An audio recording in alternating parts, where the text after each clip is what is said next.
शङ्कर जय जय शङ्कर हर हर शङ्कर जय जय शङ्कर हर हर शङ्कर जय जय शङ्कर हर हर शङ्कर पालय माम्.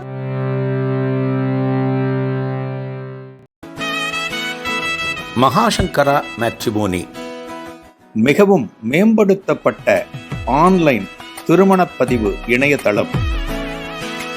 இந்த இணையதளத்தில் பதிவு செய்வது மிகவும் எளிது. பதிவு செய்யுங்கள், பிறகென்ன கெட்டிமேளம்தான். உங்களுடன் நாங்கள், உங்களுக்காகவே நாங்கள். விவரங்களுக்கு தொடர்பு கொள்ளுங்கள்.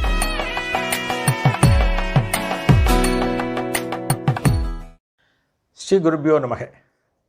ஓம் காஞ்சிவாசாய வித்மகே சாந்தரூபாய திமகி தன்னச்சந்திரசேகரேந்திர பிரச்சோதியாத். எல்லாருக்கும் நமஸ்காரம். மகாபரிவா மகிமை அனுபவத்தில் இதுக்கு முந்தி ஒரு லெசன் கணவன் மனைவி அந்யோன்யம் எப்படி இருக்கணும்னு பார்த்தோம். இப்போ மகாபரிவா என்ன பண்ணுறார், உனக்கு வியாதி வந்தால் நீ என்ன பண்ணணும், உங்கள்கிட்ட செல்வம் நிறைய இருக்க நீ எப்படி இருக்கணும் அப்படிங்கிறத பற்றி இந்த நிகழ்வில் மகாபரிவா நமக்கு புரிய வைக்கிறார். ஒரு தனவந்தர் பெரியவாட்ட வரார். அவருக்கு 1008 வியாதி இருக்குது. ஒரு நயா பைசா செலவு பண்ண மாட்டார், கஷ்டப்படுறவனுக்கு கொடுக்க மாட்டார். மகாபிரிவா அவர்கிட்ட சொல்கிறார், நீ கஷ்டப்படுறவாளுக்கு பணம் கொடுக்கணும், தேவைகளை நிறைவேற்றணும், இது பண்ணினா உனக்கு எல்லாம் சரியாகும் அப்படிங்கிறார். சரி பெரியவா அப்படிங்கிறார். அதோடு நிறுத்தலை. பெரியவா சொல்கிறார் அவர்கிட்ட, ஒரு கிணத்துல ஜலம் இருக்குது, அந்த கிணறு அந்த ஜலம் முழுக்க எனக்கு சொந்தம் அப்படின்னு சொல்கிறது இல்லை. அந்த கிணத்துக்கு யார் யாரோ வரா, ஜலம் எடுத்துகிட்டு போகிறா, குடமாக எடுத்துகிட்டு போகிறா, வாளியாக எடுத்துகிட்டு போகிறா. அவள் அத்தனை பேருக்கும் ஜலத்தை கொடுத்துட்டே இருக்கு கிணறு. மேலும் ஜலத்தை உற்பத்தி பண்ணிட்டும் இருக்குது. இந்த கிணத்துல இருக்கிற ஜலம் அத்தனையும் எனக்குத்தான் சொந்தம், இது யாரும் எடுக்கக்கூடாதுன்னு சொல்கிறது கிடையாது. ஒரு மரம் இருக்குது, அந்த மரத்தில் பழங்கள் இருக்குது, அந்த பழங்கள் அத்தனையும் எனக்குத்தான் அப்படின்னு மரம் என்றைக்கும் உரிமை கொண்டாடுறது கிடையாது. அந்த தோட்டக்காரன் பழத்தை பறிக்கிறான், அந்த வழியாக போகிறவன் பசியாக இருக்கிறவன் யாரோ ஒருத்தர் 2 பழத்தை பறித்து சாப்பிட்றான், அவனுக்கும் பழத்தை கொடுக்கறது. அணில் மாதிரி சில ஜீவராசிகள் அந்த பழத்தெல்லாம் சாப்பிட்றது, வேறு சில புறாக்கள் சாப்பிட்றது, அதற்கும் பழங்களை கொடுக்கறது. அந்த மரம் சொல்கிறதில்ல, இந்த பழங்கள் அத்தனையும் என்னிடம் விளைந்தவை, இந்த பழங்கள் அத்தனையும் எனக்குத்தான் சொந்தம் அப்படின்னு என்றைக்குமே மரம் உரிமை கொண்டாடுறது கிடையாது. எவ்வளோ அழகாக சொல்கிறா பாருங்க பெரியவா. ஒரு பசு இருக்குது, அந்த பசுவின் மடியில் பால் தேங்கியிருக்கு. கண்ணுக்குட்டி வருது, கொஞ்சமாக ஊட்டுறது, கண்ணுக்குட்டி போய்டுறது. ஒருத்தன் பால் கறக்கிறான், அந்த பால் பல இடங்களுக்கு போகிறது.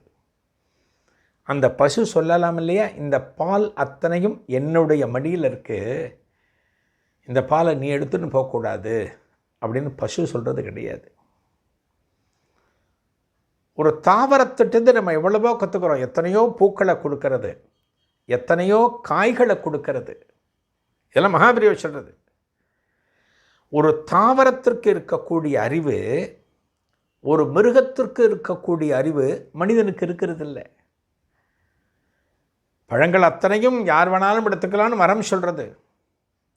என்னோட பாலை யார் வேணாலும் எடுத்துகிட்டு போகலாம், யாருக்கு வேணாலும் கொடுக்கலான்னு பசு சொல்கிறது. ஆனால் இவ்வளவு பணத்தையும் நீயே வச்சுண்டு நீ யாருக்கும் தானம் பண்ணாமல் கஷ்டப்படுறவளுக்கு உதவாமல் நீ வச்சுருந்தா என்ன நியாயம் அது? அப்படியோ கேட்கிறார். உனக்கு ஏதான ஒரு வியாதி, ஒரு மருந்து மாத்திரை வாங்கணும்னா உன்கிட்ட காசு இருக்குது, உன்னால் வாங்க முடியும், உன் காசை கொடுத்து வாங்க முடியும். இந்த சமூகத்தில் யோசிச்சு பாரு, உன்னை விட கீழே இருக்கிறவர்த்தன், காசு பணம் இல்லாதவர்த்தன், அவனுக்கு ஒரு வியாதி வருதுன்னா அந்த மாத்திரை மருந்து வாங்கிறதுக்கு அவன் எங்கே போவான்? யார்கிட்ட காசு கேட்பான்? அவனுக்கும் வியாதி குணமாகணும் இல்லையா? அவளுக்கெல்லாம் நீ உதவி பண்ணணும், அவளுக்கெல்லாம் உதவி பண்ணணும்.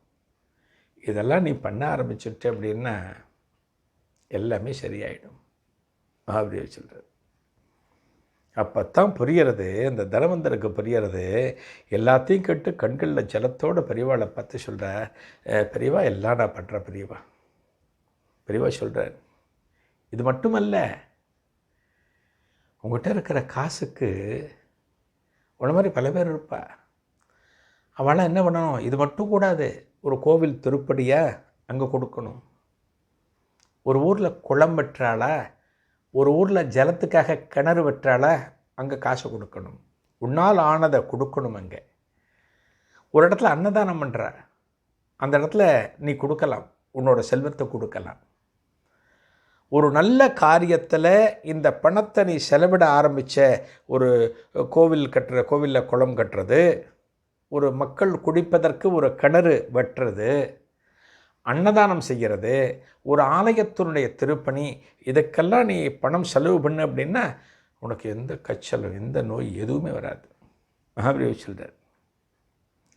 அதெல்லாம் கேட்டுன்னு அந்த தனவந்தரங்கிறது போனார். இதுவரை இருந்த அவருடைய வாழ்க்கை முறை முற்றிலுமாக மாறித்து. பெரியவட்ட வந்துட்டு போயிட்டார் இல்லையா. பெரியவா சந்நிதிக்கு வந்துட்டு அந்த மகானுடைய உபதேசத்தை செவிமடுத்து கேட்ட பிறகு என்ன, இந்த வாழ்க்கை அப்படியே மாறி போடும். எல்லாம் பண்ண ஆரம்பிக்கிறார், எல்லாம் அவர்கிட்டேருந்து போடுத்தான். அதனால தான் சொல்லுவாள், பணம் இருக்குது, பெரிய செல்வந்தர், நிறைய காசு பணம் இருக்குது, செலவுக்கு மிஞ்சி இருக்குது, என்ன பண்ணுறதுன்னு தெரியாமல் பேங்க்கில் இருக்குது, எங்கெங்கே இருக்குன்னு தெரியாமல் கணக்கு வழக்கு இல்லாமல் இருக்குன்னா அந்த பணத்தினால் யாருக்கு என்ன பிரயோஜனம்? யாருக்கு என்ன பிரயோஜனம்? கணக்கு வழக்கே இல்லாமல் இருக்குது, எங்கெங்கே இருக்குன்னே தெரியல, எவ்வளோ இருக்குன்னே தெரியல. அதெல்லாம் எடுத்து நல்ல காரியத்துக்கு நம்ம செலவு பண்ணினோம் அப்படின்னா நமக்கு எந்த விதமான நோய் நொடி வராது. கர்மாவின் காரணமாக நாம் கஷ்டப்பட வேண்டும் என்று விதி எழுதியிருந்தால் கூட நாம் பண்ணுற நல்ல காரியத்தினால நமக்கு எந்த விதமான கஷ்டமும் வராமல் நாம் நிம்மதியாக இருக்க முடியும். அப்படிங்கிறதான் மகாபெரிவா நமக்கு உணர்த்துறார். ஒரு பணக்காரர்கிட்ட ஏன் பணம் அதிகமாக குவிகிறது, கோடிக்கணக்கில் ஏன் குவிகிறது? அவர் கோடியில் புரள்றாருன்னு நம்ம சொல்கிறோம். கோடியில் வாழுறது வேறு, கோடியில் புரள்றது வேறு. கோடியில் புரள்ற ஒருத்தருக்கு எவ்வளவு ஜென்ரேஷனுக்கு பணம் சேர்த்து வைக்க முடியும்? அதனால் அதெல்லாம் நல்ல காரியத்துக்கு செலவு பண்ணணும் அப்படிங்கிறத பெரியவா நமக்கு உணர்த்துகிறார். நாளைய நிகழ்ச்சியில் ஒரு புதிய அனுபவத்தை காணலாம். நன்றி, வணக்கம்.